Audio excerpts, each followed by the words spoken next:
Good evening to everybody.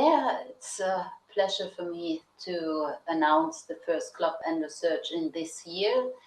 And I would like to welcome the colleagues, the DASS members, and all the other participants. The ClubEndoSurg is initiated by the ESAS Research Committee and can point out to a successful tradition. And I will moderate this evening. My name is Katrin Brokow from the University Hospital in Bergen, Norway. And it is a special honor for me to welcome the invited faculty. All three members are renowned, very experienced surgeons in the field of endocrine surgery, and they have already taken part in previous sessions of the ClubEndoSurg. A warm welcome to Paolo Sartori, member of the Education Committee of the ESAS, to Özlem Akay, the chairman of the ESAS Research Committee, and to Kyriakos Vamvakidis, the chairman of the ESAS Education Committee. And a very special welcome to our presenting author, Professor Maurizio Iacobone, from the endocrine surgery unit of the University in Padua in Italy. He is a very experienced endocrine surgeon with many excellent publications, and we are pleased that he is presenting one of these works this evening. It is particularly important to emphasize that this is a prospective randomized study of which there are not that many. I would also like to remind you, the audience, that it is possible to write questions into the QA, which we can then discuss later. Please, Maurizio. Thank you, Katrin. Hello, Paola, Ozer, and Kyriakos, and good evening to everyone who is attending this webinar. And I would share my screen.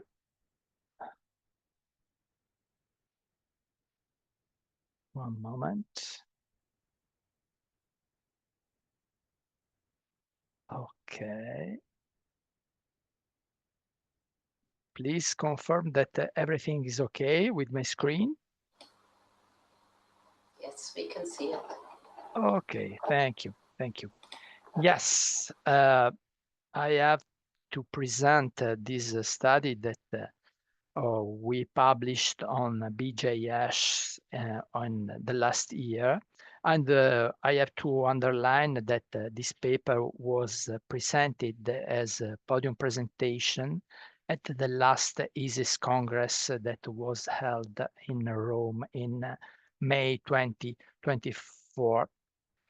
And the aim of this study was to present this trial that, as you have just said, was a prospective randomized trial assessing the role of Lugol solution before total thyroidectomy in Basedow disease.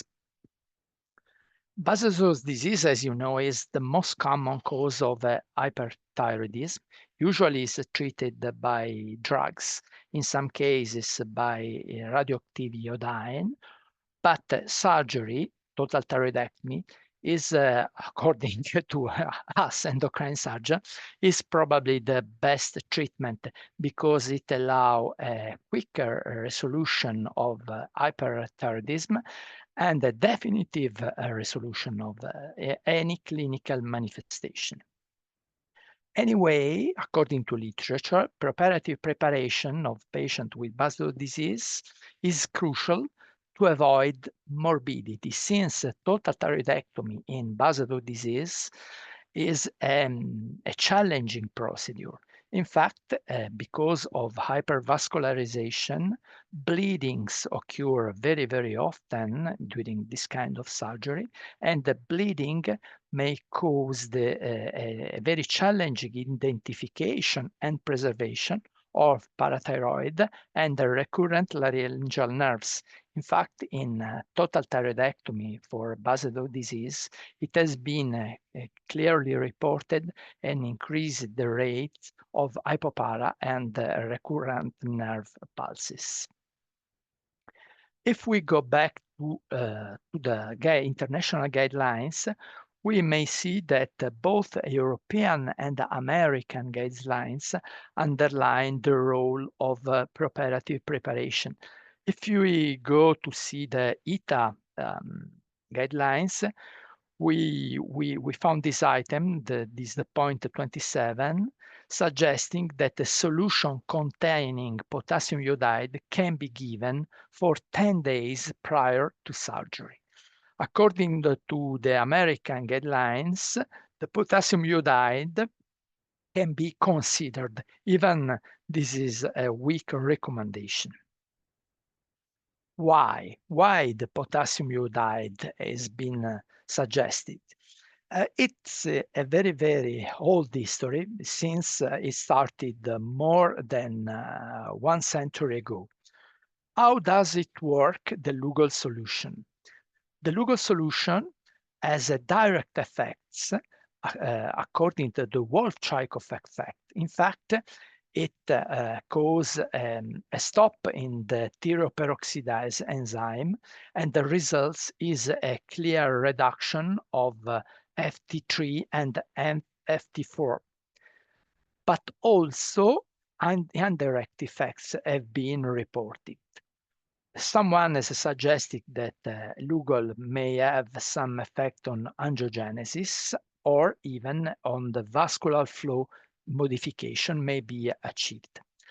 However, even if the Lugol is usually all over the world, anyway, there is still no agreement on its real effectiveness and even the dose and the duration of the administration before surgery. Moreover, it should be considered that the Lugol solution has some problem. First of all, it is galenic product. That means that it should be prepared specifically by the specific pharmacy. It is not a drug that can be found in easy way.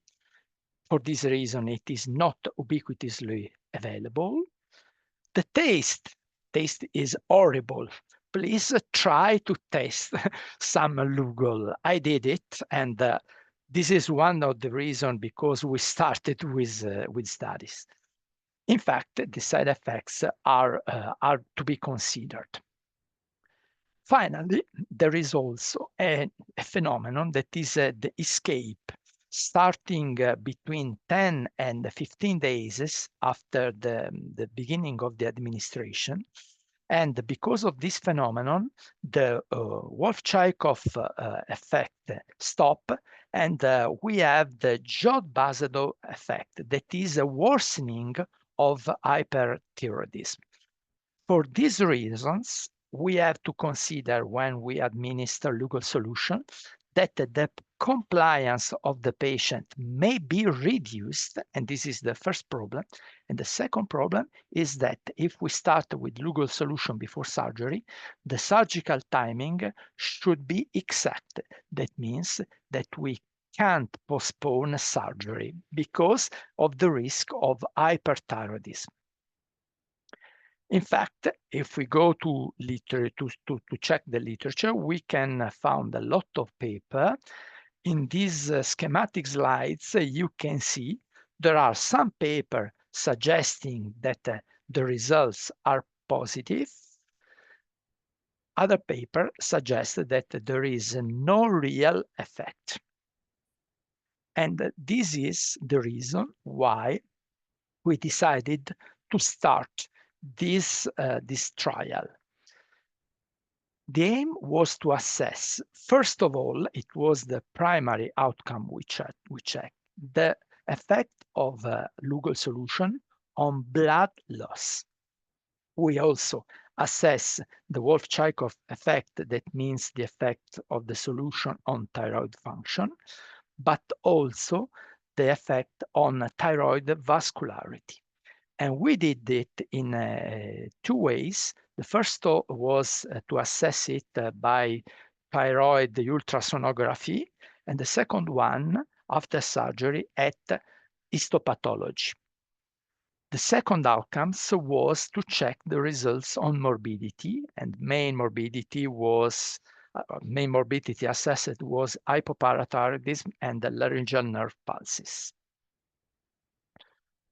These are the indication, and these are the people that we enrolled or excluded. Finally, we included the patients with a diagnosis of grave disease.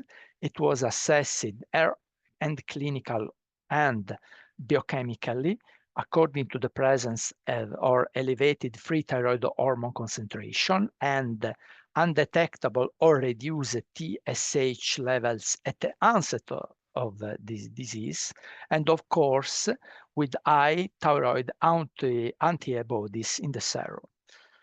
The patients enrolled had an indication for total thyroidectomy because they had a recurrent or persistent disease after antithyroid treatment disruption, or because they had a large goiter, or because they had a severe Graves' ophthalmopathy, and of course, according to the patient preferences. The patients that we excluded were the patient with less than 18 or more than 70 years old, with the presence of hypo on the hyperfixing nodules, or patient with nodules that had a fine needle aspiration cytology indicating a cancer or a suspicion of cancer.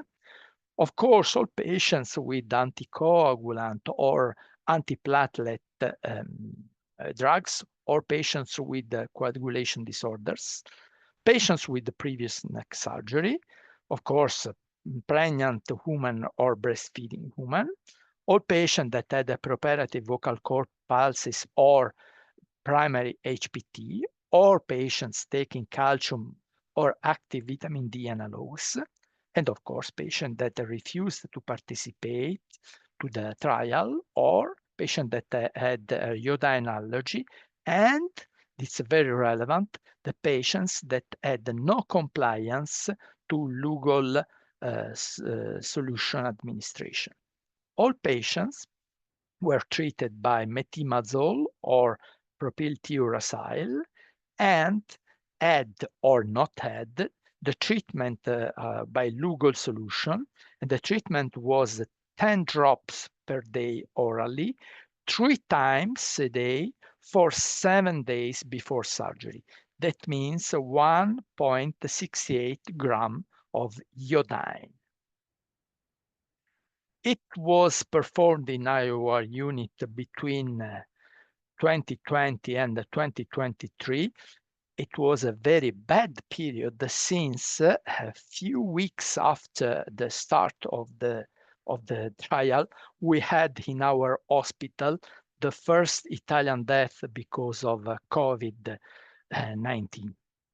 It was a randomized, prospective, single-blinded study. Single-blinded since, of course, all the operators were blinded about the randomization, while, of course, it was not possible to randomize the patient because there are no substance that can be administered with the same test of Lugol. So the patient are aware that they are not taking Lugol, but it was not relevant since the patient perspective was not important at the aim of the study. We had 116 patients with basal disease, and they were randomized in 2 groups, patients that underwent Lugol and patients that did not underwent. All patients underwent surgery with total thyroidectomy, and all surgery was performed by a single operation to minimize all possible bias according to the surgical technique. The primary outcome was to assess the entity of bleeding and blood loss.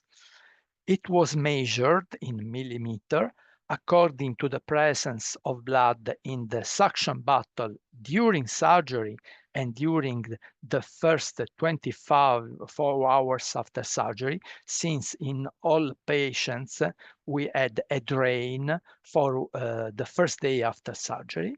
But also, and I think that is very relevant, we assessed the blood absorbed by gauzes during surgery, because finally we believe that in this kind of surgery the more relevant amount is not in the battle of the suction, but it's absorbed by gauzes.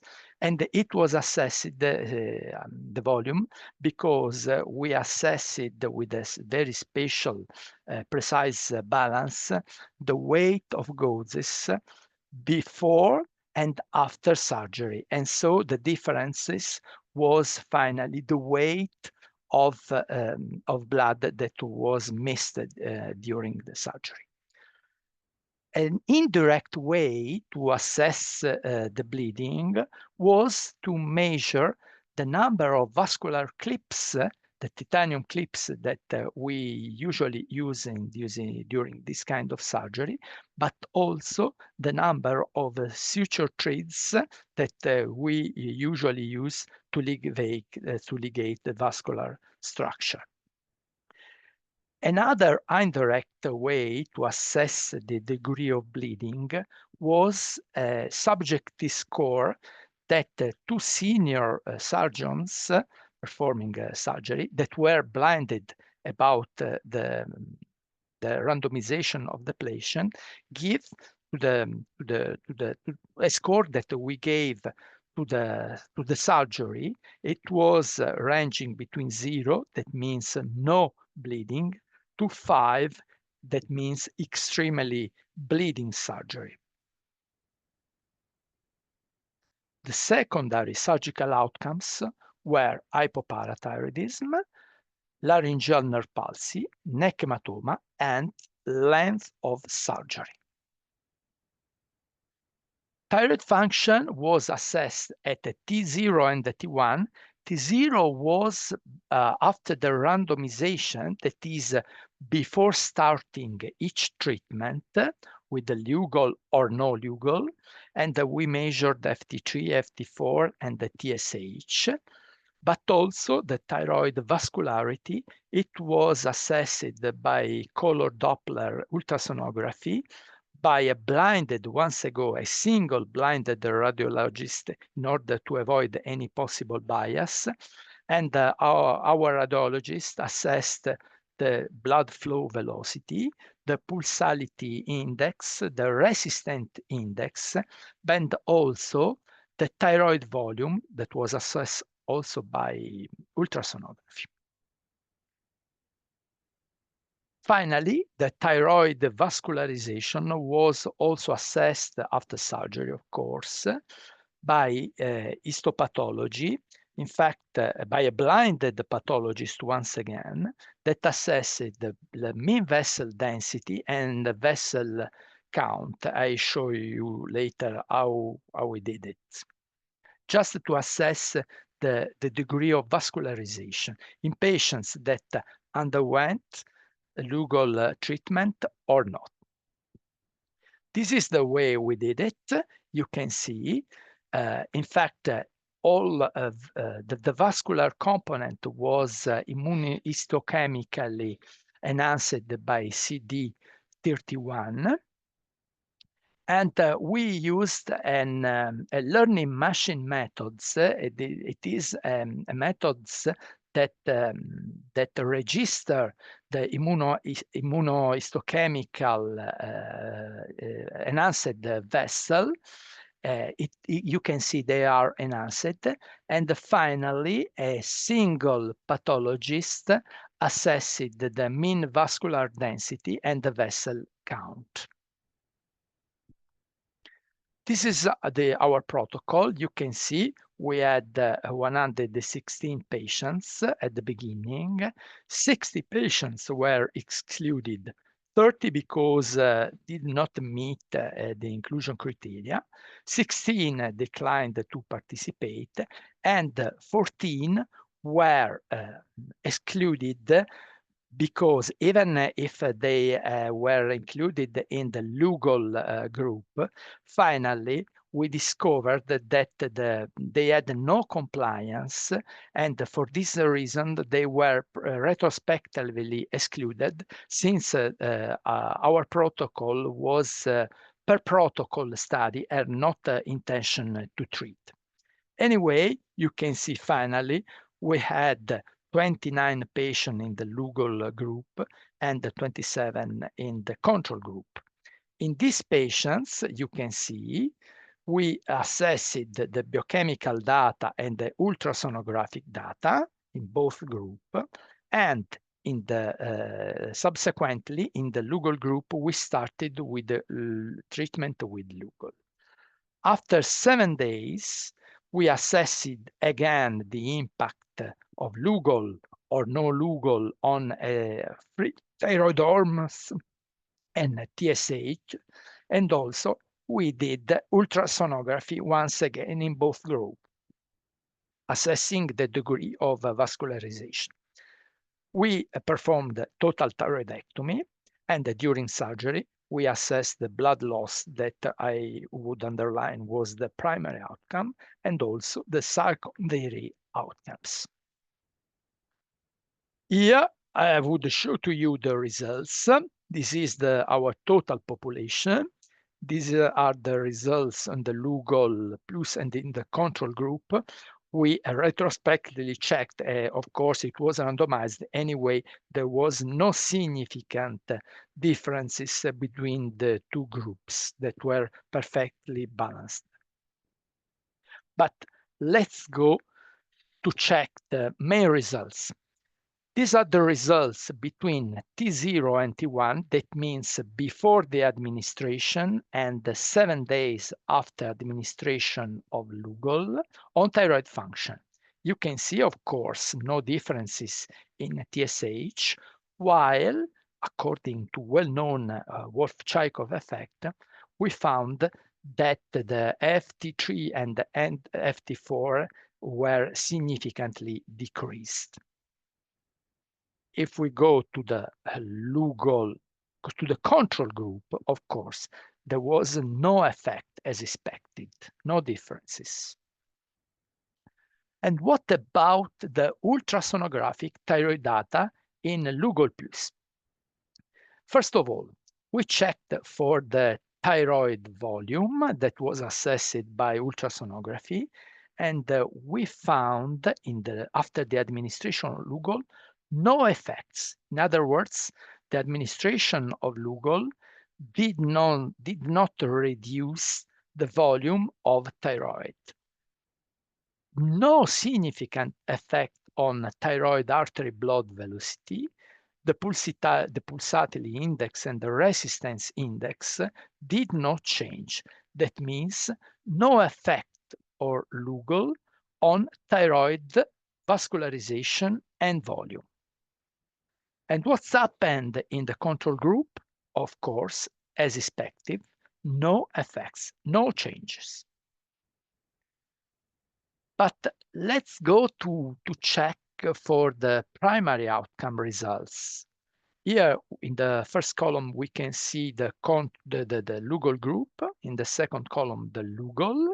Here I have underlined the p-value, and you can see there is no differences between patients that underwent treatment or no treatment according to the blood loss, the number of clips we used, the number of threads we used to deligate vessels, also the score that was given by the senior surgeons during the procedure was not different between the two groups, and also the length of surgery was equivalent. That means no differences again. And what about the mean vascular density? Once again, no differences between the patients of the Lugol group and the control, and also the vessel number as assessed at immunohistochemistry by our pathologist also in these cases, no differences. And what about the secondary outcomes? Here we can see these are the results of postoperative total calcemia. The same things occurred for ionized calcemia that we measured. No differences after total thyroidectomy for calcemia in both groups. No differences for postoperative PTH. Even the number of patients with hypoparathyroidism was probably the same. How we assess it? What was the definition of hypoparathyroidism? You know, it is a very, very discutable. The definition is still unknown, but we decided to assess according to one of the most paper on this topic. We defined hypopara patients, the patients that had a PTH less than 10 picogram per milliliter, with low calcemia, needing calcium and or vitamin D analogs administration. And this was our definition. And finally, we had no differences. We had no differences also in pigris. What is pigris? Pigris is the parathyroid gland remaining in situ, is an index score, indirect score that has been recently suggested by our Spanish colleagues that assess the quality of surgery. That means also the number that remained in situ. It is a number ranging between 0 and 4. It is calculated as 4 less the number of parathyroid that had been transplanted and the number of parathyroid that has been found in the surgical specimen after surgery. And once again, we can see that there was no differences in this score. And we had in this trial no laryngeal nerve pulses, of course, no differences. I think that this should be underlined also, these results, because we assessed the Lugol side effect and the compliance of the patients. 35% of patients declared some trouble in obtaining the Lugol solution by the pharmacy because it is not ubiquitously available. 81% assessed that it is a very disagreeable test with some even mild side effects, but it's more relevant. 32% of patients in the Lugol group had a dropout. We excluded them because these patients finally didn't take really the Lugol at the requested dose, for the requested length of administration. So in order to avoid any bias, we excluded. It should be considered thus that when we administer Lugol, we are never sure that the patients are really taking it. Thus, in conclusion, we in this study have demonstrated that the Lugol solution, of course, decrease the FT3 and the FT4 levels, achieving an euthyroid state. There is no effects on blood loss. There is no effect on thyroid vascularization, and it has been demonstrated by both ultrasonography color Doppler, but also by pathology according to immunohistochemistry, and there were no effects on the postoperative morbidity. Anyway, issue underlined that this paper had some limitation. First of all, I would underline it again, it was designed focusing on the blood loss. That means that the primary outcome was intra and postoperative blood loss.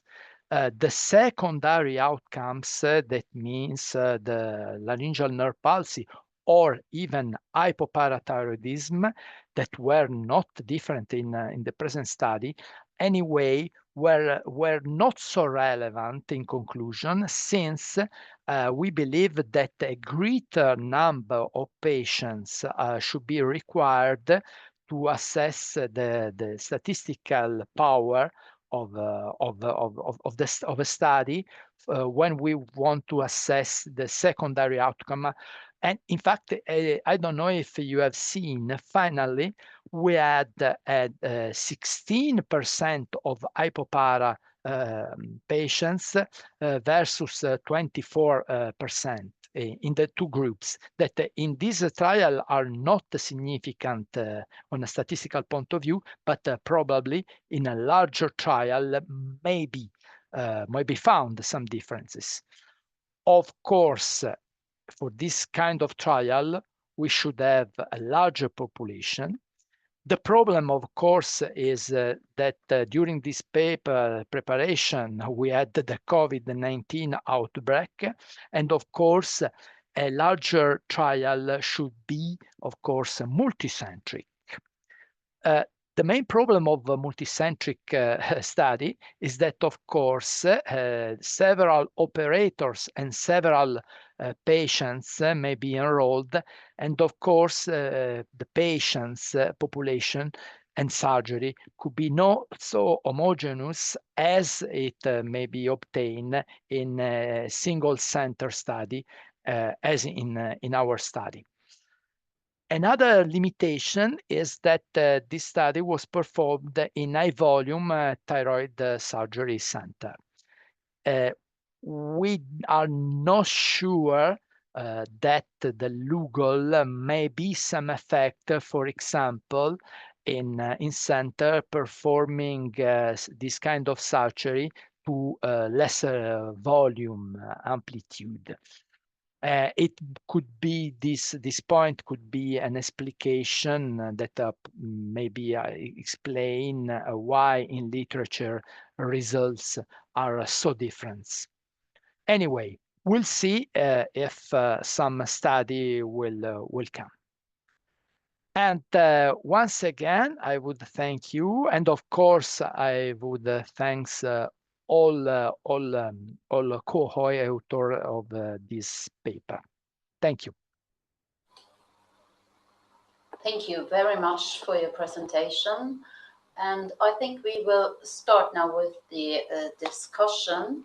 And I would like to ask Ursa to start, because his first question is a little bit more general. Thank you so much, Maurizio. Very impressive, and it's very nice to see that you give an impact on changing the tradition. This is what we faced the last 5 to 10 years. So, do you hear me clear? No.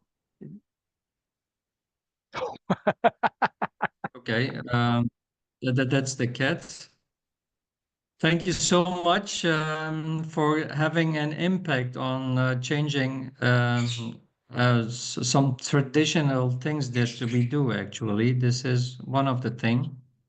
And I have online. I see more than 80 people, and when I go through the list, I see very young people who are devote themselves in the crown surgery. So. I was wondering about the way of randomization you put in this study. How did you randomize the patients? And what would you advise the young ones if they are planning to do this type of study? How should they randomize their patients? Are there ways for it? Thank you, Olza. Yes, randomization process is mandatory, of course, and because why? What is the aim of the randomization? It prevents the selection bias and ensures against the accidental bias, because it produces comparable groups and eliminates the source of bias in the treatment assignment. There are several kind of type of randomization process. I strongly suggest to ask for an expert in statistics, because as we know, we as a surgeon sometimes made some mistake. We did it, and we had a lot of interesting suggestions. We usually, when we randomized, actually there are a lot of online tools that are also for free that may be used. And finally, we did it. We may have a simple randomization, the block randomization, the stratified randomization, and the covariate adaptive randomization.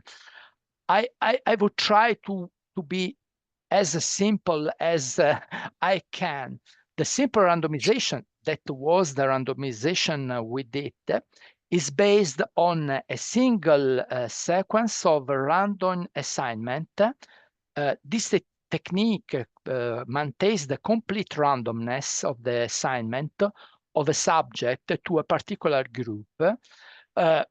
Finally, it's the most simple way is flipping a coin, and in this way you can see one side or the other side, and it's occur really by chance. This is the more simple randomization.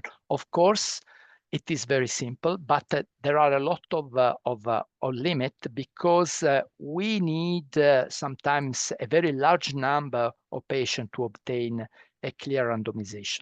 For these reasons, we may perform the block randomization that is designed to randomize the subject into groups that results in equal samples size over time. And this method is ensured to balance the sample size among the groups over time. And the blocks are small and balanced with the predetermined group assignments, which keeps the number of subjects in each group similar at all times. Of course, there are limits again, because the covariate may influence the randomization. And for these reasons, we may use the stratified randomization, that is a method that addresses the need to control and balance the influence of covariates. For example, in a multicentric study, even the site of the enrollment may be a covariate, and it should be balanced. And there is a specific technique that may be used to do it. A variant is the covariate adaptive randomization that take in account over time the assignment, the enrollment of these patients that could be changed in order to obtain always the same the same characteristic according to the covariates. Thus, it's very important to do it, but it's very important to ask for the assessment of an expert on this field. I don't know if I succeed in explain me, but I asked it to our statistician how to explain it. It was very explanatory. Thank you so much. I have another question, but I will reserve it and just pass over now because I see that there are a lot of questions also from the attendants. So let's move over, if it's okay for you, Catherine. Yeah. Yes, okay, thank you. I think we can take one question here from the audience because it fits now. Did you perform a power analysis, meaning with a larger number of patients, may you be able to detect a small difference in vascularity despite your present results? This is from Evelyn. Evelyn, bye. Yes. Yes, we did it. We had our statistician that we did. We performed, I have to read on the paper, we performed it. it was anyway, the power calculation was calculating according to the previous literature results, and it was focused on preoperative blood loss and not directly on vascularity. I don't know if a larger number of patients enrolled may detect some differences in vascularity. Anyway, I ask to myself how Lugol administration may have an impact on an anatomical situation that is vascularity. An administration during 7 days, I have some perplexity at the beginning because I asked to myself how the administration of Lugol that may have an impact on thioperoxidase and so on may change the density of vessel that is anatomically based. Of course, I have no answer to this question, but I believe that probably there is no really effect on vascularization, even if once again the power analysis was assessed on the primary outcomes, that was the blood loss. Thank you for your answer, and I think we will continue, and I would like to ask Paula if you have a question to us.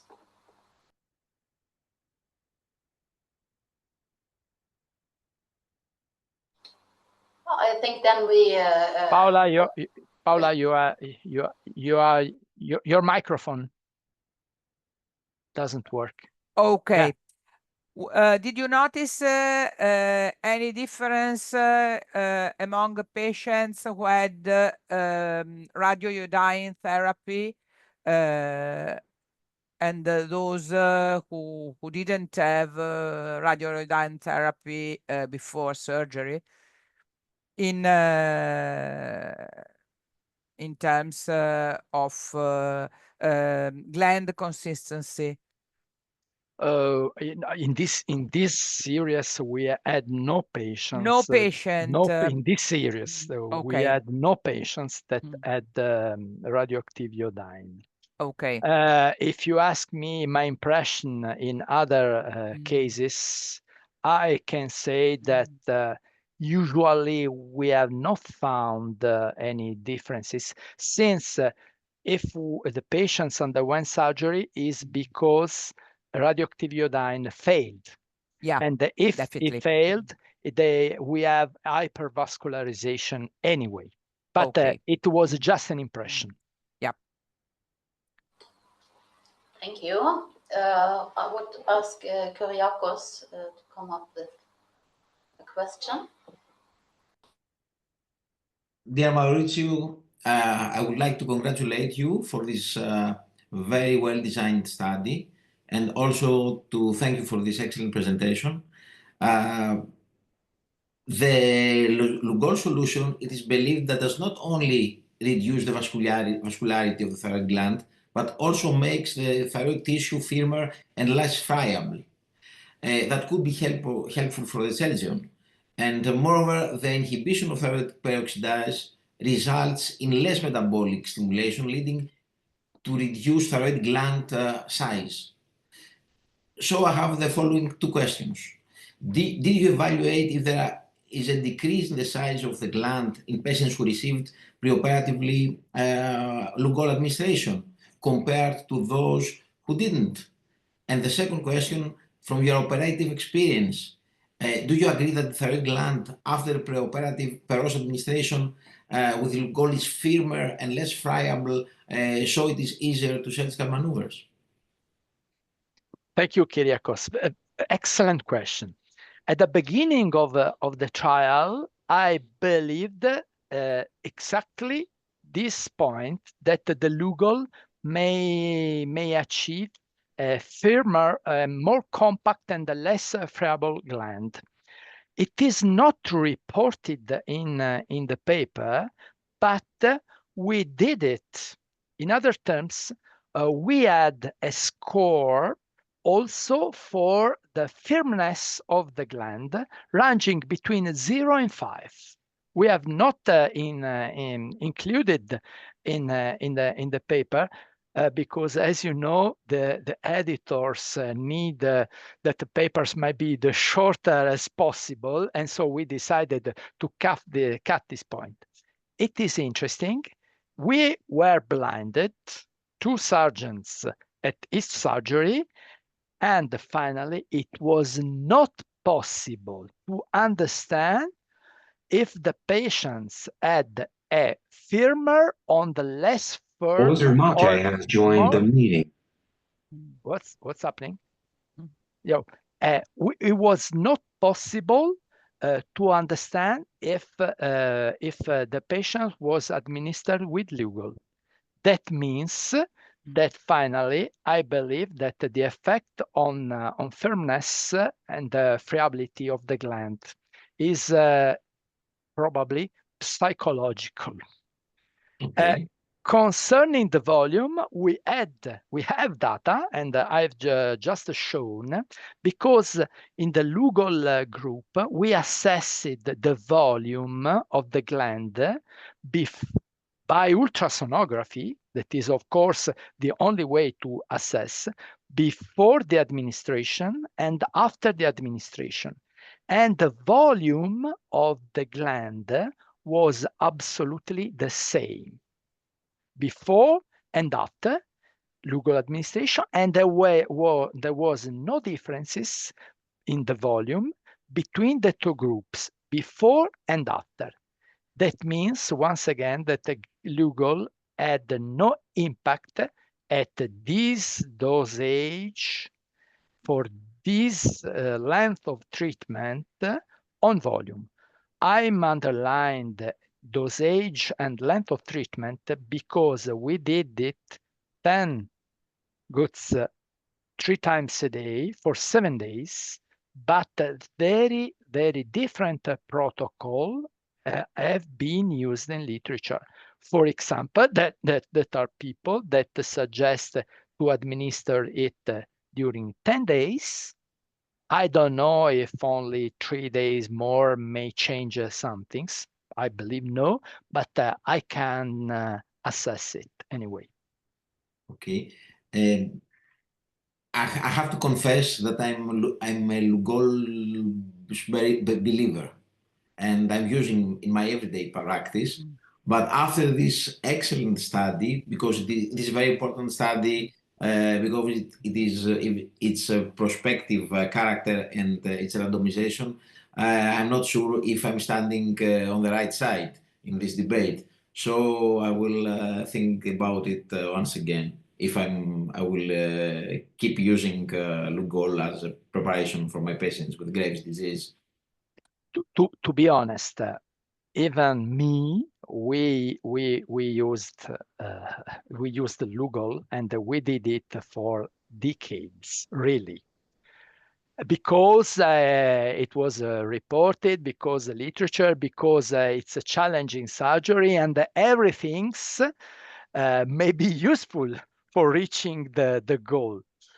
But when I try to taste the Lugol, and when I asked to patients if they really take Lugol when we suggest to take it, I understood that finally a lot of patients that had Lugol risk to have no Lugol assumption. This is the first point.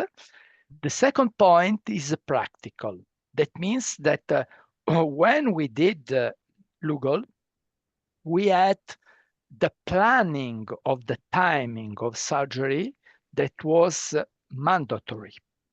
Since we did this study during the COVID-19 outbreak, we had our planning that were changing continuously.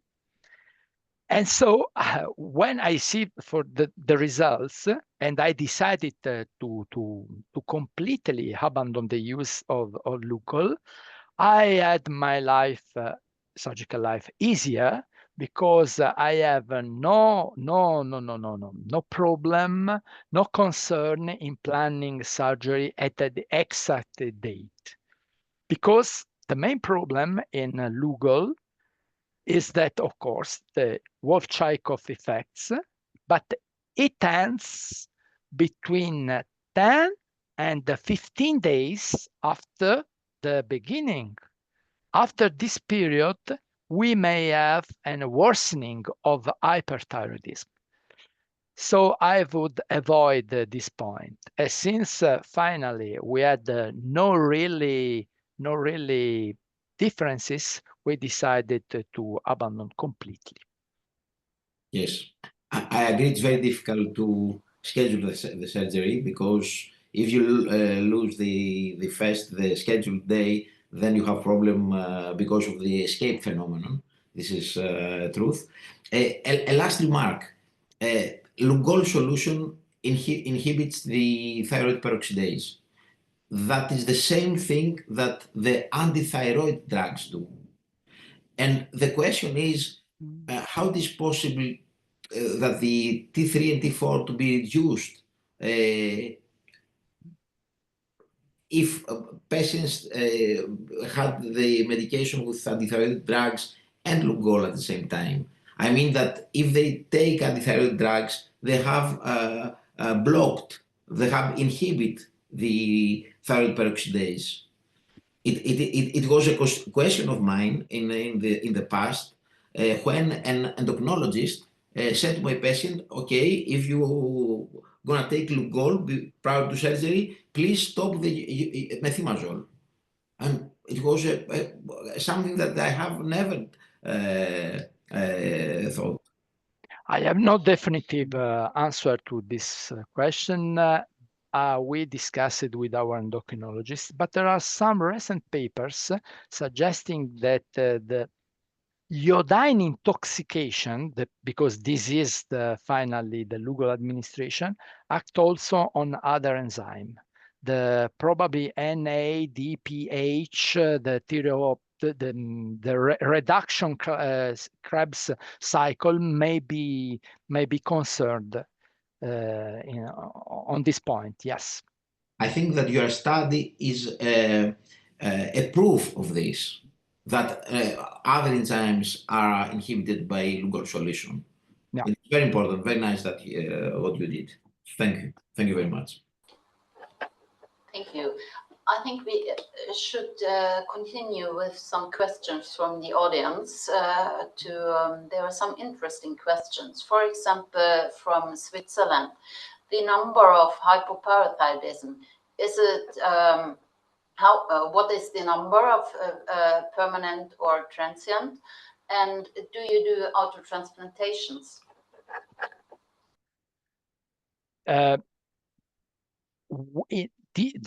This is the number of transient hypoparathyroidism. I think I have no data. I don't remember exactly the data because this is another paper. I think that we had 1 or 2 patients that had a permanent hypoparathyroidism among this series. Of course, with this kind of number, it is not possible to assess any predictive value to the Lugol administration. That's clear. Even because, and I think it's interesting, because we have just published our series of hypoparathyroidism that is approximately 2,000 operated patients that were followed up. And interestingly, we found that hyperthyroidism on a large number of patients was not an independent predictive factors of definitive hypoparathyroidism. Concerning the transplantation, always according to this paper that we published on cancer a few months ago, we had some autograft of parathyroids, but we believe that transplantation of parathyroids is very dangerous. That means that we never transplant parathyroid in order to decrease the risk of permanent hypoparathyroidism, because we believe that parathyroids that have been transplanted are missed parathyroid, because in the majority of cases we are never sure that they have a function.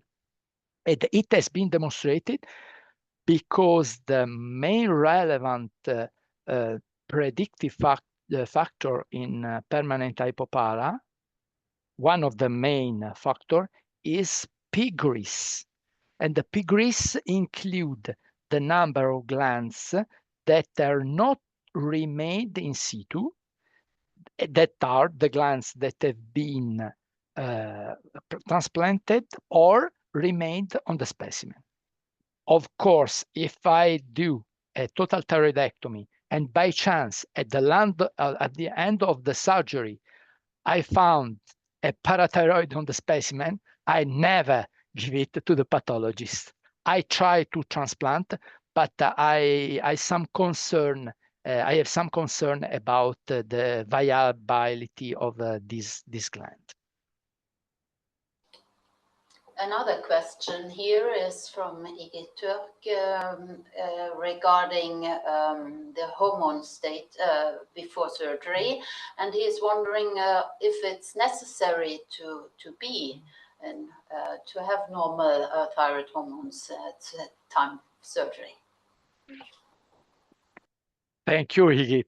Yes, very, very, very relevant. It is on the same way of no-Lugol administration. We are trying to assess it because once again, if endocrinologists give us a patient because they have no success in making it euthyroid, we are obliged to do surgery. I have no data, specific not yet, but my first impression is that there is no changes, no differences in morbidity. Of course, it's a challenging surgery. Yes, it's relevant. If it is possible, it's better to have an euthyroid patients, but if we don't succeed to do it, we do surgery anyway.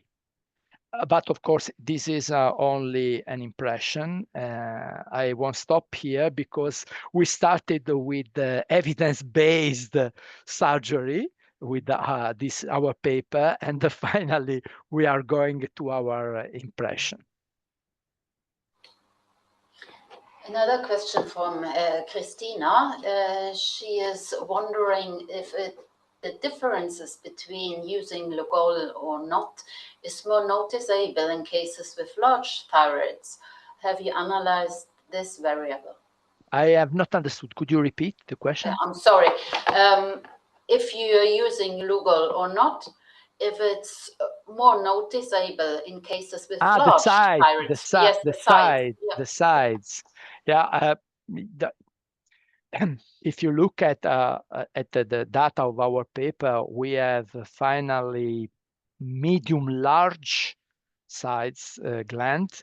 There were no different in according to the randomization finally. So I have no definitive answer to this point, to this question. Anyway, once again, we have found that there is no change in volume after Lugol administration. It was clear according to ultrasonographic measurement.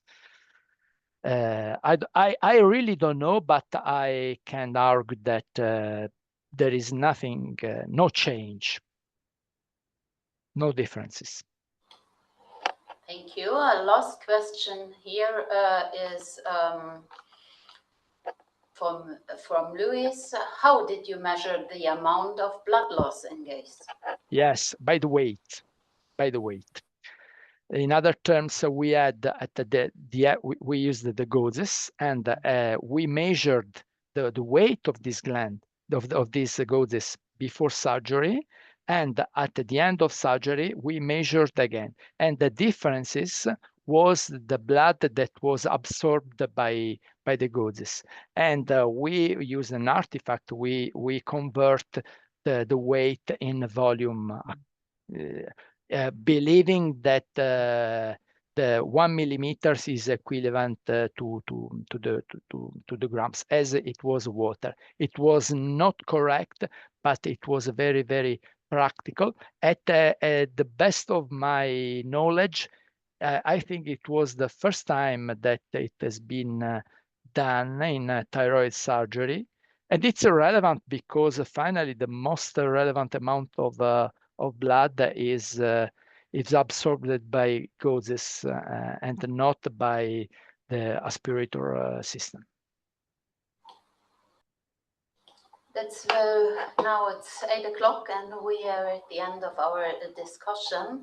And I would like to on behalf of the ACES, I would like to thank all the participants, and a very special thank goes to Paolo, Ösa, Kyriakos, and you, Maurizio. I wish you all a nice evening. Bye for this session.